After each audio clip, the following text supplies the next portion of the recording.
मोहा गावकऱ्याच्या वतीनं पूर्ण गाव बंदची हाक दिली गेलेली आहे। पाठीमागच्या 15 दिवसापासून मोहामध्ये चुकीच्या गोष्टी घडल्या गेलेल्या आहेत। विनाकारण कुठला हेतू नसताना गावातल्या 20 तरुणांना अॅट्रॉसिटीच्या कायद्याखाली गुन्हा नोंद केलेला आहे। त्याच्यामध्ये कुठलीही चूक नाही।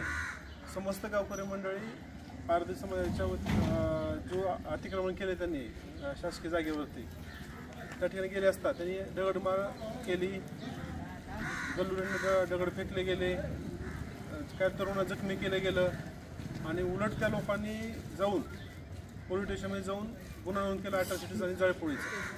ह्या चुकीच्या गुन्ह्याच्या विरोधात आणि कायद्याचा दुरुपयोग करून जो तरुणांना भीती दाखवली गेली कायद्याचा दाग दाखवून या विरोधात गावकऱ्यांनी गाव बंदची हाक दिली आहे।